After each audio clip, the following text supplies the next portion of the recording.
Pulley एक ऐसा system जो हमारे फोर्स के डायरेक्शन तथा इफ़ेक्टिवनेस को चेंज करता है, इन्हेंस करता है। और इस सिस्टम के हेल्प से हम अपने कॉम्प्लिकेटेड वर्क को आसान बना सकते हैं और यही मशीन का डेफिनेशन भी है। इस हिसाब से पुल्ली एक सिंपल मशीन भी है। जैसा कि आप देख सकते हैं कुछ केसेस, कुछ एग्जांपल्स लेकर के कि पुल्ली हमारे वर्क को किस तरह से आसान बनाता है। जैसे कुएं से पानी भरने वाला केस, अगर बिना पुल्ली वाले सिस्टम से हम डायरेक्टली पानी खींचें या किसी ऑब्जेक्ट को खींचें तो उस केस में एफर्ट काफ़ी ज़्यादा लगता है। क्यों लगता है, इस पे चर्चा बाद में करेंगे। दूसरा, अगर यही काम हम पुल्ली की हेल्प से करें तो वैसे केस में वर्क काफ़ी ईजियर हो जाता है। अब आप यह भी जान लें कि अगर हम पुल्ली की संख्या बढ़ा दें, मल्टीपल पुल्ली कर लें, तो वैसे केस में जो वर्क है रादर कंपैरेटिवली ज़्यादा ईजियर हो जाएगा। इसी तरह से अगर एक पर्सन अपने ही फोर्स को अप्लाई करके खुद को तो लिफ्ट नहीं कर सकता, लेकिन देखिए अगर इस अरेंजमेंट में पुल्ली वाला सिस्टम हम करें तो वैसे केस में ये आसानी से अपने को खुद को भी लिफ्ट कर सकता है या जिस प्लेटफॉर्म पे है उसको शिफ्ट कर सकता है। ये पॉसिबिलिटी पुल्ली वाले केस में मिल सकती है। इसी को बेस्ट करके एक सिंपल एक्सपेरिमेंट के थ्रू आपको पुल्ली का इफ़ेक्टिवनेस को दिखाया गया है। काइंडली उस एक्सपेरिमेंट को देख लें। पुल्ली एक सिंपल मशीन है जो हमारे कार्य को आसान बनाता है और अगर हम मल्टीपल पुल्ली का यूज करें तो हमारा वर्क मल्टीपल टाइम्स ईजियर हो जाता है। आज इसी को एक्सपेरिमेंटली देखने के लिए पुल्ली अरेंजमेंट सिस्टम लिया गया है, जिसमें सबसे पहला जो सिस्टम है उसमें सिंगल पुल्ली सिस्टम यूज़ किया गया है। सेकंड वाले में 2 पुल्ली और अंतिम वाले में 3 पुल्ली सिस्टम यूज़ किया गया है। अब यहाँ पर बारी बारी से हमको चेक कर लेना है कि अगर हम पुल्ली का नंबर बढ़ा रहे हैं तो क्या हमारा वर्क वाकई ईजियर हो रहा है। इसके लिए हमने 3 स्लॉटेड हाफ kg का वेट लिया है, 500 ग्राम, और अगर इस पे लिफ्ट हैंग करते हैं तो ऑब्वियस है कि नीचे की तरफ का जो वेट है 500 ग्राम फोर्स है। अब 500 ग्राम फोर्स को लिफ्ट करने के लिए सिंगल पुल्ली सिस्टम में आप चेक करेंगे कि कितना फोर्स लगता है। तो इसके लिए स्प्रिंग बैलेंस एक यूज़ किया गया है और ये स्प्रिंग बैलेंस के हेल्प से हम इसको खींचने की कोशिश करेंगे। आप देखिए लिफ्ट होने के लिए वो धीरे धीरे लिफ्ट हो रहा है, लेकिन ये लगभग 500 या उससे ऊपर का फोर्स लग रहा है, तब जाकर के 500 ग्राम ऊपर की तरफ लिफ्ट हो रहा है सिंगल पुल्ली वाले सिस्टम में। यही चीज़ हम लोग को चेक करना है 2 वाले पुल्ली 2 पुल्ली सिस्टम में। 2 पुल्ली सिस्टम में भी चेक करके हम इस बात को वेरीफाई कर लेंगे कि क्या पहले के कंपैरिजन में हमारा फोर्स घटा या सेम रह गया। तो चलिए यहाँ पर मैंने स्प्रिंग बैलेंस लगा दिया है। रीडिंग की तरफ आप ध्यान दीजिएगा। देखिए मैं फिर से लिफ्ट कर रहा हूँ और ये लगभग 400 के आसपास लिफ्ट होना शुरू हो गया। 400 के आसपास ये लिफ्ट होना शुरू हो गया। पहले 500 के ऊपर जाकर के तब जाकर के 500 ग्राम लिफ्ट हो रहा था और यहाँ पर 500 से नीचे 400 के आसपास लिफ्ट हो गया जब हमने 2 पुल्ली वाला सिस्टम यूज़ किया। अब यहाँ पर देखना ये है कि 3 पुल्ली में क्या कुछ और चेंज आएगा या वाकई अगर 1 पुल्ली से 2 में चेंज आया तो 2 से 3 में जाने में भी चेंज होगा। फिर से रीडिंग पे आपकी नज़र रहेगी और इस बार 300 पे ही ये लिफ्ट होने लगा। इसका मतलब 3 पुल्ली सिस्टम ने आपके कार्य को और ज़्यादा आसान बना दिया। यानी और ज़्यादा पुल्ली अगर हम यूज करेंगे तो हमारा वर्क जो है वो मल्टीपल टाइम्स ईजियर हो जाएगा। और इसी प्रिंसिपल पे, मल्टीपल पुल्ली के प्रिंसिपल पे ही जितने भी क्रेन वाले सिस्टम हैं वो वर्क करते हैं। आप अगर चाहें तो देख सकते हैं कि किस तरह से 1 बाय 1 मल्टीपल पुल्ली को अरेंज करके क्रेन से हैवी ऑब्जेक्ट को लिफ्ट किया जाता है। जैसा कि आपने देखा, पुल्ली के हेल्प से हम वर्क को इजी वे में परफॉर्म कर सकते हैं और इसी कड़ी में हम पुल्ली के कुछ प्रॉब्लम्स को लेकर के आए हैं। मैथमेटिकल वे में हम थोड़ा देखेंगे इसे। जैसे कि आप यहाँ देख रहे हैं 2 ब्लॉक M1 M2 एक पुल्ली से हैंग किए गए हैं। जनरली ऐसे क्वेश्चन में पूछता क्या है कि ब्लॉक्स के एक्सीलरेशन क्या होंगे और साथ ही साथ जो थ्रेड है उसका टेंशन क्या होगा। ओके, इस क्वेश्चन को करने के लिए सबसे पहले एक टर्म से हम लोग वाकिफ़ हो जाएं। टर्म है कंस्ट्रेंट। कंस्ट्रेंट मतलब प्रतिबंधित या बाध्यता। यहाँ पर प्रतिबंध या बाध्यता क्या है कि ये ब्लॉक 1 और ब्लॉक 2 M1 M2 एक दूसरे पे डिपेंड होकर के ही मूव करेगा। ऐसा अगर मान लें कि M2 जो है फिलहाल वो ग्रेटर है M1 से, तो वैसे केस में M2 नीचे की तरफ जाएगा तो ऑब्वियस है कि M1 ऊपर की तरफ जाएगा। अब यहाँ बेसिकली हमें एक्सीलरेशन निकालने के लिए एक्सीलरेशन का एक रिलेशन भी चाहिए। उस रिलेशन को फाइंड आउट करने के लिए सबसे पहले हम लोग एक काम करते हैं, लेंथ पे कंसंट्रेट करते हैं। जैसे ये तो आप सिस्टम की बात कर रहे हैं, M1 का जो यहाँ लेंथ है, जो वेरिएबल है उसको x1 मान लीजिए, और M2 का जो यहाँ पर थ्रेड का लेंथ है उसको आप x2 मान लीजिए। ओके, और एक बात यहाँ पर साफ दिख रहा होगा आपको, दिख क्या रहा होगा कि x1 प्लस x2 ये लेंथ ऑफ थ्रेड के इक्वल। यहाँ पर जो थ्रेड है ना रैप्ट है पुल्ली पे, उसकी बात हम लोग नहीं कर रहे हैं, उसको छोड़ करके जैसे मान लीजिए यहाँ पर, ठीक है। तो यहाँ कोई भी ब्लॉक किधर जाए उससे हमको मतलब नहीं। हमारा जो टोटल लेंथ है थ्रेड का, अगर इस पार्ट को हम जो वहाँ रोल कर रहा था उसको छोड़ करके देखें तो हमारा लेंथ कांस्टेंट रहेगा। ओके, वैसे केस में वो लेंथ L जो हो गया ये आपका कांस्टेंट हो गया। तो एक काम करते हैं, इसको डिफ्रेंशिएट करते हैं, तो हमारे पास dx1 by dt plus dx2 by dt and constant का डिफ्रेंशिएशन आपको मालूम है कि 0 होगा। और अगर कांस्टेंट का डिफ्रेंशिएशन आपने 0 दिखा दिया तो x1 basically displacement of block 1 very कर रहा है, x2 डिस्प्लेसमेंट ऑफ ब्लॉक 2, यानी ये आपको v1 और ये आपको v2 is equal to 0।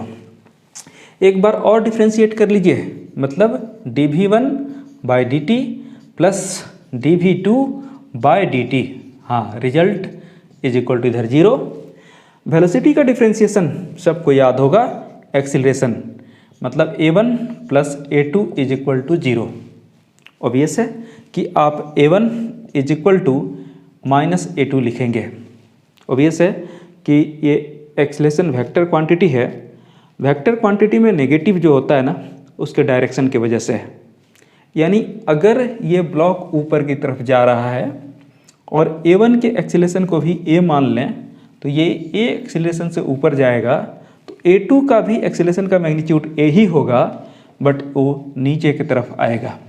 Okay, जैसा आपने कंसीडर किया है कि m2 का जो मास है, m2 मास है m1 से ग्रेटर है। ओके, चलिए अब लेंथ पे हमारा फोकस करना बंद हो गया। यहाँ एक बात क्लियरली मैं कहूँगा कि कांस्टेंट प्रॉब्लम में डिस्प्लेसमेंट पे खासा ध्यान दीजिएगा। अगर इक्वल है ना डिस्प्लेसमेंट हो रहा है तो ऑब्वियस है कि वेलोसिटी इक्वल होगी, वेलोसिटी इक्वल होगी तो एक्सीलरेशन भी इक्वल होगा। इससे आपका काम बहुत आसान हो जाएगा। जैसे ये मान लें कि थ्रेड है और दो हाथ M1 M2 है, तो जितना मेरा एक हाथ है ना डिस्प्लेस ऊपर करेगा उतना ही दूसरा हाथ नीचे, तो यहाँ डिस्प्लेसमेंट इक्वल हो रहा है। ऑब्वियस है कि इसके कारण एक्सीलरेशन इक्वल होगा। इससे एक रिलेशन आपको मिल जाएगा अगर आप यहाँ पे फोकस करके रहेंगे तो फ़ायदा आपको काफ़ी हो गया। आपको एक्सीलरेशन का इन्फॉर्मेशन मिल गया कि दोनों के एक्सीलरेशन सेम होने वाले हैं, यहाँ तक कोई डाउट नहीं। अच्छा, एक और बात, जब टेंशन की बात हो रही थी तो थ्रेड जब तक कॉमन रहे ओके तब तक टेंशन इक्वल होता है। तो यहाँ पर टेंशन दोनों ही थ्रेड में टी मार्क करके रखिए। नेक्स्ट वर्क जो आता है वो FBD बनाने की बात आती है, और FBD के लिए सिस्टम लेना पड़ता है। तो आप क्या करें, टेकिंग है ना कोई भी ब्लॉक को पहले ब्लॉक M1 एज सिस्टम। अगर M1 को आप सिस्टम ले रहे हैं तो देखिए M1 यहाँ पर मार्क कर लीजिए। ओके, ऑब्वियस है कि उसका वेट M1G नीचे की तरफ काम करेगा। और M1 पे अगर टेंशन की बात करें तो टेंशन निकालने के लिए एक काम कर सकते हैं। काम क्या करेंगे, है ना, जो टेंशन का मार्किंग है ना, उसको इधर से कवर कर लीजिए। एरो दिख रहा है कि टेंशन उस पर ऊपर की तरफ। ऐसे भी टेंशन का डायरेक्शन के लिए मैंने बोला था कि टेंशन केवल पुल करता है, पुश नहीं कर सकता। इसके हिसाब से M1 को पुल ऐसे करेगा। ओके, अब यहाँ पर एक्सीलरेशन की बात आई तो ऑब्वियस है कि आपको एक्सीलरेशन A ऊपर की तरफ दिखा। अब हमारे पास जो इक्वेशन है, चूँकि ये y एक्सिस में है, कोऑर्डिनेट डिफाइन कर देते हैं, हमको सुविधा हो जाएगी, है ना। तो हमारे पास क्या है कि sigma Fy is equal to MAy equal होता है। समेशन ऑफ फोर्स की बात करें, यहाँ पर ऊपर टेंशन माइनस नीचे M1G is equal to M1 into A। इसको इक्वेशन नंबर 1 आप एज्यूम कर लें। अब हमको देखना है कि हमारे पास वेरिएबल कितने हैं। तो यहाँ कुल मिलाकर के वेरिएबल आपको दिख रहे होंगे, एक टेंशन दूसरा एक्सीलरेशन, 2 वेरिएबल, 2 इक्वेशन बनाना है। तो ऑब्वियस है कि हमें यहाँ पर एक काम करना होगा।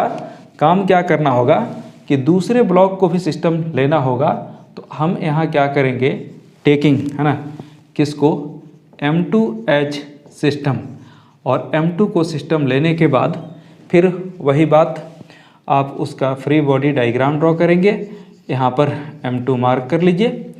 ऑब्वियस है कि इसका वेट जो है वो नीचे की तरफ काम करेगा। वेट का वेक्टर थोड़ा सा बड़ा होगा। क्यों बड़ा होगा, क्योंकि वो ब्लॉक उस तरफ मूव कर रहा है, ऑब्वियस है उधर नेट फोर्स ज़्यादा होगा। और यहाँ भी टेंशन मार्क करके देखेंगे तो टेंशन ऊपर की तरफ ही है।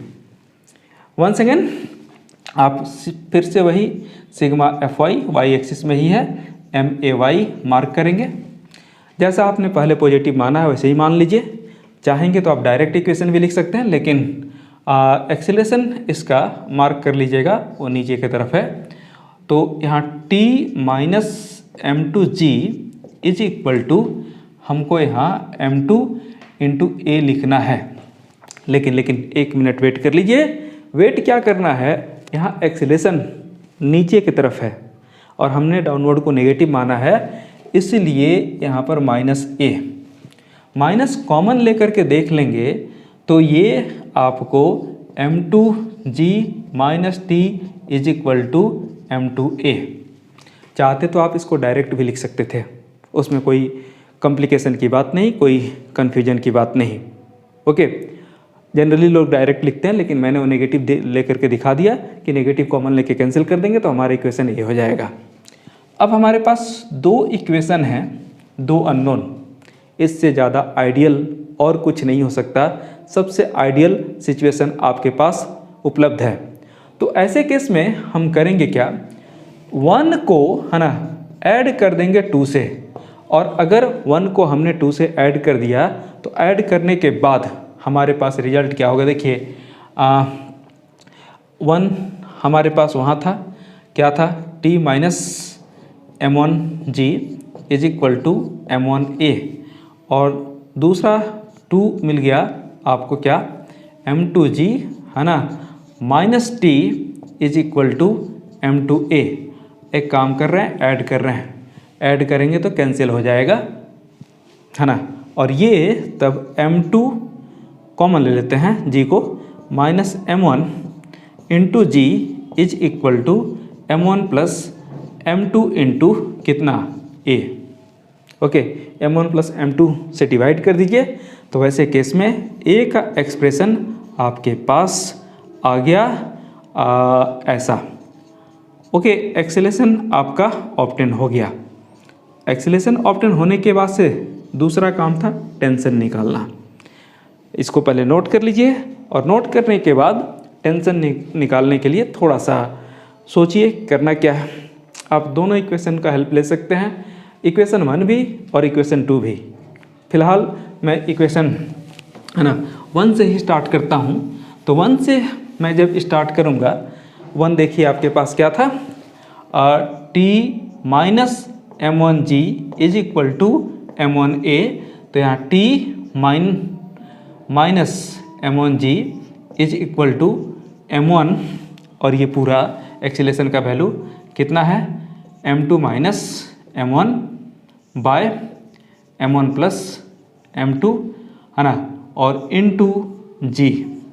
एक काम कीजिए, M1G को उधर शिफ्ट कीजिए, आपके पास M1G प्लस, अच्छा एक, हाँ ठीक है, एक स्टेप लिख लेते हैं, M2G sorry M2 minus M1 by M1 plus M2 into G। कुछ कॉमन दिख रहा होगा आपको, ये दो पार्ट में, दो टर्म में, उसको कॉमन निकाल लीजिए। तो दोनों पार्ट में कॉमन आपको क्या दिखा, कॉमन आपको दिखा M1G, ले लिया बाहर, 1 plus M2 minus M1 by M1 plus M2। आगे काम एलसीएम लेने का है, वो तो आप ले ही सकते हैं, ले लीजिए। क्या मिला, M1 प्लस M2, है ना, यहाँ M1 plus M2 plus M2 minus M1, M1 cancel. अब आपके पास रिजल्ट सामने है, 1 प्लस 1 2, यानी 2 M1 into M2 divided by M1 plus M2 और इंटू G। ये आपका एक्सप्रेशन हो गया किसका, टेंशन का।